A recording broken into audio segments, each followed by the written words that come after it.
ഇന്നത്തെ ക്ലാസ്സിൽ എൽഡി ക്ലർക്ക് പരീക്ഷയുടെ മുൻ വർഷങ്ങളിലെ ചോദ്യങ്ങളാണ് നമ്മൾ ഡിസ്കസ് ചെയ്യുന്നത്. ഇത് നമ്മളുടെ 12ാമത്തെ ക്ലാസ്സാണ്.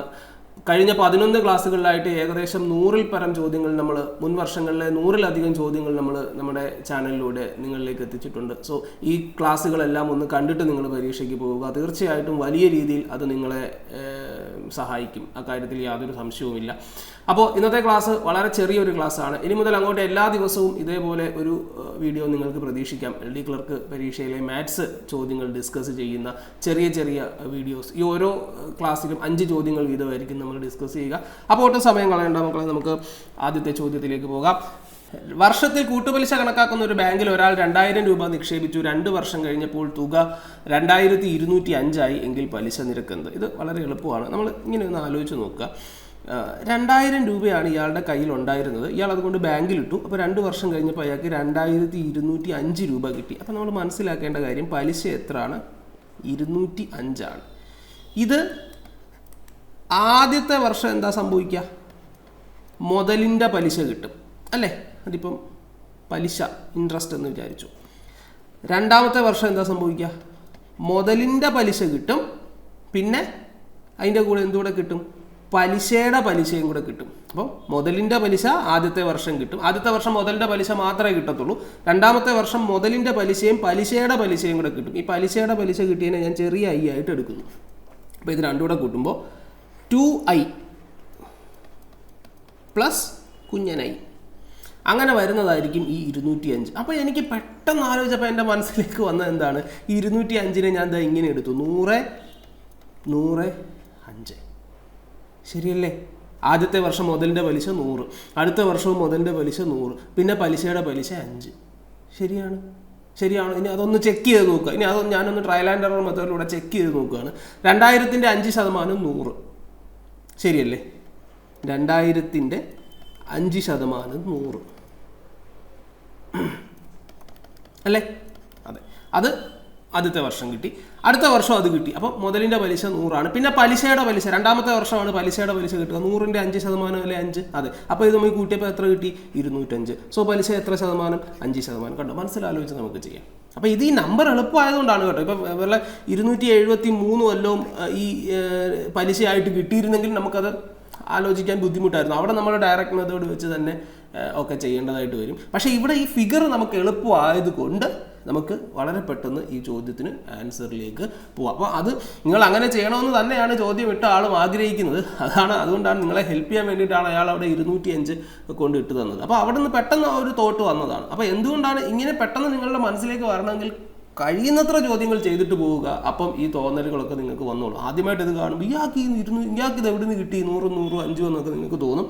പക്ഷേ കുറേ ചെയ്ത് പഠിച്ചാൽ തീർച്ചയായിട്ടും അത് നിങ്ങൾക്ക് പരീക്ഷാ ഹാളിൽ ഇരിക്കുമ്പം ഇതുപോലെ വരും, ഇതുപോലെ നിങ്ങളുടെ മനസ്സിലേക്ക് വരും, ഉറപ്പാണ്. ഞാൻ എൻ്റെ അനുഭവം കൊണ്ട്, എൻ്റെ കുട്ടികളുടെ അനുഭവം കൊണ്ട് ഞാൻ പറയുന്നതാണ്. ഒരുപാട് പേര് അങ്ങനെ പറഞ്ഞിട്ടുണ്ട്, സാർ സമയത്ത് എനിക്ക് അങ്ങനെ തോന്നിയെന്ന്. അങ്ങനെ തോന്നുന്നത് അത് മാജിക്കോ അല്ലെങ്കിൽ ബാക്കി കാര്യങ്ങളോ ഒന്നുമല്ല. അങ്ങനെ നിങ്ങൾക്ക് തോന്നുന്നുണ്ടെങ്കിൽ അത് ബ്ലാക്ക് മാജിക്കോ കാര്യങ്ങളോ ഒന്നുമല്ല. Pure it's A result of practice. It's A result of continuous practice കേട്ടോ. അപ്പോൾ അതുകൊണ്ട് അങ്ങനെ കുറേ ചോദ്യങ്ങൾ ചെയ്യുക. അപ്പോൾ ഇങ്ങനെയുള്ള ചോദ്യങ്ങളൊക്കെ നമുക്ക് പെട്ടെന്ന് മനസ്സിൽ ഇതേപോലെയൊക്കെ ചിന്തിക്കാനായിട്ട് പറ്റും. വളരെ പെട്ടെന്ന് നമുക്ക് ആൻസറിലേക്ക് പോകാനായിട്ടും പറ്റും. ഇനി ഇത് അല്ലാതെ എങ്ങനെ ചെയ്യുമെന്നൊക്കെ ചോദിച്ചു കഴിഞ്ഞാൽ ഇച്ചിരി മെനക്കേടാണ്. ഒന്നുമില്ല, അല്ലെങ്കിൽ അങ്ങോട്ട് നോക്ക്. 2000 രൂപ, 2000 രൂപയ്ക്ക് പലിശ എത്രയാണെന്ന് അറിയത്തില്ല. So 100 + x divided by 100 into 100 + x divided by 100 is equal to 2205. ഇത് എന്തായി 100 + x എന്ന് എഴുതാൻ കാരണം 10% പലിശ എന്ന് പറയുമ്പോൾ ഒരു വർഷം കഴിയുമ്പോൾ മുതലും പലിശയും കൂടെ 110% ആവും. അല്ലെങ്കിൽ വേറൊരു രീതിയുണ്ട്, മറ്റേ കോമ്പൗണ്ട് ഇൻട്രസ്റ്റ് കണ്ടുപിടിക്കുന്ന ⁻n വരുന്ന ഇക്വേഷൻ ഇല്ലേ, അതിനകത്തിലോട്ട് ഇട്ട് കൊടുത്തൊക്കെ സോൾവ് ചെയ്ത് ചെയ്യാം. പക്ഷേ എങ്ങനെ പോയാലും നമ്മൾ നേരത്തെ പറഞ്ഞ ആ മെത്തേഡിനേക്കാളും സമയം കൂടുതലെടുക്കും. അപ്പോൾ അതുകൊണ്ട് അതൊന്ന് ആലോചിച്ച് വെക്കുക. അത് 205 ആയതുകൊണ്ടാണ് നമുക്ക് അവിടെ പെട്ടെന്ന് ചെയ്യാൻ പറ്റിയത്. അടുത്ത വേറെ നമ്പർ വരുമ്പോൾ നമ്മൾ മറ്റേ രീതിയിൽ, ഈ രീതിയിലോ അല്ലെങ്കിൽ വേറെ ഏതെങ്കിലും രീതിയോ നമുക്ക് അവിടെ നമുക്ക് ചിന്തിക്കാൻ പറ്റും. 1 + 1 + സംതിങ് അല്ലേ? 2 ഒരേ സംഖ്യകൾ വരുന്നു, പിന്നെ അതിൻ്റെ പെർസെൻറ്റേജ് ആയിട്ട് വരുന്ന കുഞ്ഞൊരു നമ്പർ. സോ ആ രീതിയിൽ ചിന്തിച്ച് നോക്കിയാൽ നിങ്ങൾക്ക് കിട്ടും. നമ്പേഴ്സുമായിട്ട് ഒരു അടുപ്പം ഉണ്ടെങ്കിൽ പെട്ടെന്ന് കിട്ടും. സോ അടുത്ത ചോദ്യം, ഒരു സമചതുരത്തിൻ്റെ വികർണം 12 സെൻറ്റിമീറ്റർ ആകുന്നു, അതിൻ്റെ പരപ്പളവ് വിസ്തീർണം എത്ര? വളരെ വിശദമായിട്ട് ചോദ്യം നമ്മൾ പല പ്രാവശ്യം ഈ ചോദ്യം നമ്മൾ കണ്ടിട്ടുള്ളതാണ്. ഒരു സമചതുരത്തിൻ്റെ വികർണം എന്ന് പറഞ്ഞാൽ ഡയഗണലാണ്. ഇതാ ഈ സാധനമാണ് വികർണം എന്ന് പറയുന്നത്. ഇത് 12 സെൻറ്റിമീറ്റർ ആണ്. ഓക്കെ, ഇത് നോക്കുക, ഇത് ബേസും ഇത് ഓൾട്ടിറ്റ്യൂഡും അല്ലെങ്കിൽ ഹൈറ്റും വരുന്ന ഒരു റൈറ്റ് ആംഗിൾ ട്രയാങ്കിൾ ആണ്. റൈറ്റ് ആംഗിൾ ട്രയാങ്കിളിൻ്റെ ഹൈപ്പോട്ടനസ് ആണിത് അല്ലേ? അല്ലെങ്കിൽ പോട്ടെ, വേറൊരു എക്സാമ്പിൾ ഫിഗർ നമ്മൾ എടുത്താൽ ഇത് ഡയഗണൽ, ഇത് എ, ഇത് എ അല്ലേ? സോ പൈതഗോറസ് തിയറം അനുസരിച്ച് base square plus altitude square is equal to diagonal square or hypotenuse square. So a square plus a square എന്ന് പറയുമ്പോൾ 2a square is equal to d square. So a square is equal to d square by 2. അതായത് A square എന്ന് പറഞ്ഞാൽ എന്തോ മക്കളെ? Area. ഒരു സമചതുരത്തിൻ്റെ വിസ്തീർണം എന്ന് പറഞ്ഞാൽ സൈഡ് ഇൻറ്റു സൈഡ് അല്ലേ? അതല്ലേ എ സ്ക്വയർ. അപ്പോൾ ഏരിയ കണ്ടുപിടിക്കാൻ എന്ത് ചെയ്താൽ മതി? ഡയഗണലിൻ്റെ സ്ക്വയറിൻ്റെ പകുതി എടുത്താൽ മതി. സോ ഏരിയ അല്ലെങ്കിൽ വിസ്തീർണം എന്ന് പറഞ്ഞാൽ വികർണത്തിൻ്റെ സ്ക്വയറിൻ്റെ പകുതി എടുത്താൽ മതി. വികർണം എത്ര? 12. 12 ഇൻറ്റു 12 ഡിവൈഡഡ് ബൈ 2. അതായത് കൊണ്ട് കട്ട് ചെയ്യുമ്പോൾ 6 കിട്ടുന്നു. 12 into 6 72 centimetre square. So answer 72 centimetre square, option D. അടുത്ത ചോദ്യം, 150 മീറ്റർ നീളമുള്ള ഒരു ട്രെയിൻ 2 കിലോമീറ്റർ പെർ മണിക്കൂർ വേഗതയിൽ വിപരീത ദിശയിൽ സഞ്ചരിക്കുന്ന ഒരാളെ കടന്നു പോകാൻ 10 സെക്കൻഡ് സമയമെടുക്കുന്നു എങ്കിൽ ട്രെയിനിൻ്റെ വേഗത എത്ര? ഓക്കെ, 150 മീറ്റർ നീളമുള്ള ഒരു ട്രെയിൻ 2 കിലോമീറ്റർ പെർ അവർ വേഗതയിൽ വിപരീത ദിശയിൽ സഞ്ചരിക്കുന്ന ഒരാളെ കടന്നു പോകാൻ 10 സെക്കൻഡ് സമയമെടുക്കുന്നു എങ്കിൽ ട്രെയിനിൻ്റെ നീളം എത്ര? അപ്പോൾ 10 സെക്കൻഡ് സമയം കൊണ്ട് ആണ് ട്രെയിൻ എന്ത് ചെയ്യുന്നത്? ഈ ഓപ്പോസിറ്റ് ഡയറക്ഷനിൽ ഓടി വരുന്ന ആളിനെ മറികടക്കുന്നത്. അപ്പോൾ നമ്മൾ ഇങ്ങോട്ട് നോക്കുക, ഇത് ട്രെയിൻ ആണെന്ന് വിചാരിക്കുക. ഇത് എന്ത് ട്രെയിൻ ആണെന്ന് ചിന്തിക്കരുത്, ഇതാണ് ട്രെയിൻ. ഈ ട്രെയിൻ ഓടുകയാണ്. ട്രെയിനിൻ്റെ നീളം 150 മീറ്റർ ആണ്. ഈ ട്രെയിനിൻ്റെ ഓപ്പോസിറ്റ് ഒരുത്തൻ ഇങ്ങോട്ട് ഓടി വരുന്നുണ്ട്. അവൻ്റെ വേഗത എത്രയാണ്? 2 കിലോമീറ്റർ പെർ അവർ. 2 കിലോമീറ്റർ പെർ അവർ വേഗതയിൽ ഒരാൾ ട്രെയിനിൻ്റെ ഓപ്പോസിറ്റ് ഡയറക്ഷനിൽ വരികയാണ്. അയാളെ കടന്നു പോകാൻ 10 സെക്കൻഡ് സമയം കൊണ്ട് ഈ പരിപാടിയെല്ലാം കഴിഞ്ഞു. 10 സെക്കൻഡ് സമയം കൊണ്ട് ഇയാളെ മറികടന്നു. അപ്പോൾ എത്രയാണ് ട്രെയിനിൻ്റെ വേഗത എന്നാണ് ചോദ്യം. അപ്പോൾ ഈ 10 സെക്കൻഡ് സമയം കൊണ്ട് ആകെയുള്ള വേഗത എത്ര ആയിരിക്കും? ടോട്ടൽ സ്പീഡ് എത്ര ആയിരിക്കും? Speed is equal to distance by time. So distance എത്ര? 150. ടൈം എത്ര? 10. അപ്പോൾ എത്ര കിട്ടുന്നു? 15 മീറ്റർ പെർ സെക്കൻഡ് എന്ന് കിട്ടുന്നു. 15 മീറ്റർ പെർ സെക്കൻഡിനെ കിലോമീറ്റർ പെർ അവർ ആക്കാൻ നമ്മൾ എന്തോ ചെയ്യും? മീറ്റർ പെർ സെക്കൻഡിനെ കിലോമീറ്റർ പെർ അവർ ആക്കാൻ 15 ഇൻറ്റു മീറ്റർ പെർ സെക്കൻഡിനെ കിലോമീറ്റർ പെർ അവർ ആക്കാൻ 18/5. So 5 3 18 into 3 54. ഇതൊക്കെ എങ്ങനെയായി 5/18 18/5 എന്നൊക്കെ വന്നതെന്ന് നിങ്ങൾക്ക് സംശയം ഉണ്ടെങ്കിൽ തീർച്ചയായിട്ടും നിങ്ങൾ ടൈം ആൻഡ് ഡിസ്റ്റൻസിൻ്റെ ക്ലാസ് കണ്ടു നോക്കുക. അവിടെ വളരെ വിശദമായിട്ട് ഈ കാര്യങ്ങളൊക്കെ ഞാൻ പറയുന്നുണ്ട് കേട്ടോ. അപ്പോൾ ബേസ് ടോപ്പിക്കുകളെല്ലാം ഒന്ന് കവർ ചെയ്യുക, എന്നിട്ട് പരീക്ഷയ്ക്ക് പോവുക. അപ്പം അതിൻ്റെ എല്ലാ വീഡിയോസും നമ്മുടെ ചാനലിൽ കിടപ്പുണ്ട്. തീർച്ചയായിട്ടും നിങ്ങളത് കണ്ടു നോക്കുക. ഓക്കെ, സോ 54 കിലോമീറ്റർ പെർ അവർ എന്ന് നമുക്ക് കിട്ടി. എന്തിൻ്റെ വേഗത? മൊത്തത്തിൽ ഈ 10 സെക്കൻഡിൽ എടുക്കുന്ന വേഗത.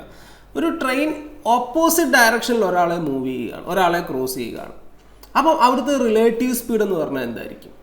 നമുക്ക് ടൈം ഇപ്പം ഞാൻ കൂടുതൽ കാര്യങ്ങൾ ഇവിടെ പറയുന്നില്ല. എപ്പോഴും ഇത്തരം കാര്യങ്ങൾ ഓർത്തിരിക്കുക. At A time 2 object move ചെയ്യുമ്പോഴാണ് റിലേറ്റീവ് സ്പീഡ് ഉണ്ടാവുക. ഒരേ സമയം ട്രെയിനും മനുഷ്യനും മൂവ് ചെയ്യുന്നു. ഒരാൾ ട്രെയിൻ ഇങ്ങോട്ട് വരുമ്പോൾ അയാൾ അതിൻ്റെ ഓപ്പോസിറ്റ് ഡയറക്ഷൻ. അപ്പോൾ ഈ 2 പേരും ഒരേ സമയം മൂവ് ചെയ്യുവാണ്. അപ്പോൾ അവിടെ റിലേറ്റീവ് സ്പീഡ് ഉണ്ടാവും. അതെന്താ അങ്ങനെ എന്നൊക്കെ നിങ്ങൾ ചിന്തിക്കുകയാണെങ്കിൽ ബേസ് ക്ലാസ്സിൽ ഞാൻ പറയുന്നുണ്ട്. വീണ്ടും അത് പറഞ്ഞ് ഞാൻ സമയം കളയുന്നില്ല. അപ്പോൾ ഈ റിലേറ്റീവ് സ്പീഡ് നോക്കുമ്പോൾ എന്താ നമ്മൾ പഠിച്ചത്? റിലേറ്റീവ് സ്പീഡുമായിട്ട് ബന്ധപ്പെട്ട് എന്താ നമ്മൾ പഠിച്ചത്? സെയിം ഡയറക്ഷൻ ആണെങ്കിൽ സ്പീഡ് തമ്മിൽ ഡിഫറൻസ് എടുക്കണം. ഓപ്പോസിറ്റ് ഡയറക്ഷൻ ആണെങ്കിൽ സ്പീഡ് തമ്മിലുള്ള സം എടുക്കണം. അപ്പോൾ ഇവിടെ ഓപ്പോസിറ്റ് ഡയറക്ഷൻ ആണ് അല്ലേ? അപ്പോൾ ഓപ്പോസിറ്റ് ഡയറക്ഷൻ ആകുമ്പോൾ എന്താ സംഭവിക്കുക? ട്രെയിനിൻ്റെ സ്പീഡ് പ്ലസ് ആ ഓടുന്ന മനുഷ്യൻ്റെ സ്പീഡ്, മാൻ്റെ സ്പീഡ് ഈസ് ഈക്വൽ ടു 54 ആയിരിക്കും. 54 ആയിരിക്കും. അതിൽ ട്രെയിനിൻ്റെ സ്പീഡ് അറിയത്തില്ല, പ്ലസ് ആ മനുഷ്യൻ്റെ സ്പീഡ് 2 അതുകൂടെ കൂട്ടുമ്പോഴാണ് 54 കിട്ടുക. അപ്പോൾ ട്രെയിനിൻ്റെ സ്പീഡ് എന്ന് പറയുമ്പോൾ എത്ര ആയിരിക്കും? 54 മൈനസ് 2 എത്ര കിട്ടും നമുക്ക്? 52 kilometre per our. 52 kilometre per our. Option A ശരിയാണോ? എക്സാക്ട്ലി 52 കിലോമീറ്റർ പെർ അവർ എന്ന് നമുക്ക് ആൻസർ കിട്ടും. സോ ഇത് ഒരല്പം നിങ്ങൾക്ക് എന്തെങ്കിലും ഒരു കൺഫ്യൂഷൻ ഉണ്ടാകും. എനിക്ക് തോന്നുന്നു ചിലപ്പോൾ ഒരു കൺഫ്യൂഷൻ ഉണ്ടാകാനുള്ള സാധ്യതയുണ്ട് ടൈം ആൻഡ് ഡിസ്റ്റൻസിൻ്റെ ബേസ് ക്ലാസ്സുകൾ കണ്ടിട്ടില്ലാത്ത ഒരാൾക്ക്. പക്ഷേ അതിൻ്റെ ബേസ് ക്ലിയർ ആണെങ്കിൽ വളരെ പെട്ടെന്ന് നിങ്ങൾക്ക് ഇത് ചെയ്തു പോകാനായിട്ട് പറ്റും. സോ ഞാൻ എൻ്റെ റിക്വസ്റ്റ് ആയിട്ട് കരുതുക, എല്ലാ ടോപ്പിക്കുകളുടെയും ബേസ് ക്ലാസ്സുകൾ കാണുക നിങ്ങൾ. അത് എൻ്റെ വാച്ച് ടൈം കൂട്ടാൻ വേണ്ടിയിട്ടല്ല ഞാൻ ഈ പറയുന്നത്, എങ്കിലേ ഇതുകൊണ്ട് നിങ്ങൾക്ക് എന്തെങ്കിലും ഒരു പ്രയോജനം ഉണ്ടാകത്തുള്ളൂ കേട്ടോ. അപ്പോൾ അതുകൊണ്ട് തീർച്ചയായിട്ടും അത് കാണുക. അല്ലാതെ ഈ പ്രീവിയസ് ക്വസ്റ്റ്യൻസ് ചെയ്യുന്നതിൻ്റെ ഷോർട്ട് കട്ടുകൾ ഇങ്ങനെ മാത്രം പഠിച്ചുകൊണ്ട് പോയതുകൊണ്ട് യാതൊരു കാര്യവുമില്ല. കോൺസെപ്റ്റ് ക്ലിയർ ആയിട്ടിരിക്കുക, അതിന് എപ്പോഴും എല്ലാവരും അതിനൊരു ഇമ്പോർട്ടൻസ് കൊടുത്ത് പോവുക. ഓക്കെ. സോ മക്കളെ, അടുത്ത ചോദ്യം. ഒരു പരീക്ഷയിൽ ഹാജരായവരിൽ 49.3% കുട്ടികൾ വിജയിച്ചു. ജയിച്ചവരുടെ എണ്ണം 23,128 ആയാൽ ഏകദേശം എത്ര കുട്ടികൾ പരീക്ഷ എഴുതി? അവർ തന്നെ പറഞ്ഞിട്ടുണ്ട് ഏകദേശം എത്ര കുട്ടികൾ പരീക്ഷ എഴുതിയെന്ന് കണ്ടുപിടിച്ചാൽ മതിയെന്ന്. മക്കളെ, വളരെ എളുപ്പമാണ്. 49.3% എന്ന് പറഞ്ഞാൽ 23,128. സോ റൗണ്ട് ചെയ്ത് നമുക്ക് 50% എന്ന് എടുക്കാം. ഏകദേശം 50% എന്ന് പറയുന്നത് 23,128 ആണ്. അപ്പം മൊത്തം എത്ര കുട്ടികൾ പരീക്ഷ എഴുതിയെന്ന് ചോദിച്ചാൽ 100% എത്ര? 50% 23,000 ആണ്. 100% 46,125. 128 125 ആയിട്ട് എടുക്കുക. അതിൻ്റെ ഇരട്ടി എത്ര കിട്ടും? 250. സോ 46,250 ആയിരിക്കും. സോ 46,250 അടുത്ത് വരുന്ന ഏതാ ഇവിടെ ഉള്ളത്? 46,913. അപ്പോൾ ചോദിക്കും, അയ്യോ സാറേ 47 വരുമോ? വരുത്തില്ല. കാരണം എന്താ? ഇത് 49.3% അല്ലേ ആവുന്നുള്ളൂ ഇത്. അതെ. അപ്പോൾ 50% എടുക്കുമ്പോൾ എന്തായാലും ഇതിന് മുകളിലോട്ട് വരുത്തില്ല. കാരണം നമ്മൾ അപ്രോക്സിമേറ്റ് ചെയ്തിട്ട് 49.3-നെ 50 എടുത്തത്. അപ്പോൾ എന്തായാലും ഇതിൽ താഴെയേ വരുള്ളൂ, അല്ലെ 46,913 ഇതേ വരുള്ളൂ. ഒരിക്കലും അത് എന്ത് വരത്തില്ല, 47,000 വരത്തില്ല. പിന്നെ 46-ൽ താഴെയുള്ള ഒരു ആൻസറിനെയും നമ്മൾ കൺസിഡർ ചെയ്യേണ്ട ആവശ്യമില്ല. അപ്പം ബാക്കി എല്ലാ ഓപ്ഷനും നമുക്ക് എലിമിനേറ്റ് ചെയ്ത് കളയാം. പെട്ടെന്ന് നമുക്ക് ആൻസറിലേക്ക് പോകാം, അല്ലേ? ഒരു പേനയും പേപ്പറും ഒന്നും എടുക്കാതെ തന്നെ പെട്ടെന്ന് ആൻസറിലേക്ക് പോകാം. So option A 46,913. അല്ലാതെ ഈ 23,128-നെ കുത്തിയിരുന്ന് 49.3 കൊണ്ട് ഹരിച്ച് 1% കിട്ടി അതിനെ 100 കൊണ്ട് ഗുണിക്കാനൊന്നും നിങ്ങൾ നിൽക്കരുത്. ഇങ്ങനെയൊക്കെയാണ് നമ്മുടെ സമയം പോകുന്നത്. സോ അങ്ങനെ ചെയ്യാതിരിക്കുക. വളരെ പെട്ടെന്ന് ഈ രീതിയിൽ ചിന്തിച്ച് മനസ്സിലാലോചിച്ച് ആൻസറിലേക്ക് പോവുക കേട്ടോ. അടുത്ത ചോദ്യം നോക്കാം നമുക്ക്. ഒരു ടാങ്ക് അതിൻ്റെ 4/3 വെള്ളം നിറച്ചിരിക്കുന്നു. 5 ലിറ്റർ വെള്ളം കൂടി ഒഴിച്ചാൽ അതിൻ്റെ 4/5 നിറയുമെങ്കിൽ ടാങ്കിൻ്റെ യഥാർത്ഥ ശേഷി എന്ത് എന്നാണ് ചോദ്യം. അപ്പോൾ നമുക്ക് നോക്കാം. ഇപ്പോൾ ഒരു ടാങ്കിൻ്റെ 3/4 പാർട്ട് വെള്ളമുണ്ട്. അത് നമ്മളൊരു 5 ലിറ്ററും കൂടെ ഒഴിച്ചാൽ അത് 4/5 പാർട്ടാവും. ഓക്കെ. അപ്പോൾ ഈ 3/4 എന്ന് പറയുമ്പോൾ ചിലർ ഈ 3/4-ഉം 4/5-ഉം വെച്ച് തന്നെ ചെയ്യും. പിന്നെ ചിലർക്ക് പെർസെൻറ്റേജ് ആക്കാൻ എളുപ്പം. പെർസെൻറ്റേജ് ആക്കിയാൽ ചിലർക്ക് കുറച്ചുകൂടി എളുപ്പമായിട്ട് തോന്നാറുണ്ട്. സോ നമുക്ക് ഇപ്പോൾ പെർസെൻറ്റേജ് ആക്കി ചെയ്യാം. സോ ഇവിടെ 100 കൊണ്ട് മൾട്ടിപ്ലൈ ചെയ്യുക രണ്ട് സൈഡിലും. അല്ലെങ്കിൽ നിങ്ങൾ ഈ 3/4-ഉം 4/5-ഉം തമ്മിലുള്ള ഡിഫറൻസ് എടുത്താലും മതി കേട്ടോ. എങ്ങനെ വേണമെങ്കിൽ ചെയ്യാം. ഇവിടെ ഇപ്പോൾ ഞാൻ പെർസെൻറ്റേജ് ആക്കുന്നു. അപ്പോൾ 4-നെ 100 കൊണ്ട് കിട്ടുമ്പോൾ നമുക്ക് എത്ര കിട്ടും മക്കളെ? 25 × 3 എത്രയാണ്? 75% ഉണ്ട്. ഇതെത്രയാണ്? 4/5 എന്ന് പറയുമ്പോൾ 5-നെ നമ്മൾ 100 കൊണ്ട് കിട്ടുമ്പോൾ 20 × 4 80%. അല്ലേ? എത്ര കിട്ടും? 80%. അപ്പം 75% വെള്ളം ഉണ്ടായിരുന്നത് 80%-ആയി ഈ 5 ലിറ്റർ ഒഴിച്ചപ്പം. അപ്പോൾ 75% 80% ആവാൻ എത്ര കൂടണം? 5% കൂടണം, അല്ലേ? അപ്പോൾ ഈ 5% എന്ന് പറയുന്നതാണ് 5 ലിറ്റർ. 5% എന്ന് പറയുന്നതാണ് 5 ലിറ്റർ. അപ്പോൾ 1% എത്ര ആയിരിക്കും? 1% എത്ര ആയിരിക്കും? 1 ലിറ്റർ. കണ്ടുപിടിക്കേണ്ടത് എന്തോ? ടാങ്കിൻ്റെ കപ്പാസിറ്റി എത്ര? യഥാർത്ഥ ശേഷി എന്ന് പറയുമ്പോൾ എത്ര ആയിരിക്കും? അതെപ്പോഴും 100% ആയിരിക്കും. സോ 1% ഒന്നാണെങ്കിൽ 100% എത്ര ആയിരിക്കും മക്കളെ? 100 litre. So the answer is 100 litres. 100 litre എന്ന് നമുക്ക് ആൻസർ കിട്ടും. സോ വളരെ പെട്ടെന്ന് നമുക്ക് ചെയ്യാം. ഇനി ഇത് ഫ്രാക്ഷൻ ആയിട്ടാണെങ്കിലും 3/4-ഉം 1/4-ഉം തമ്മിലുള്ള ഡിഫറൻസ് എടുക്കുക.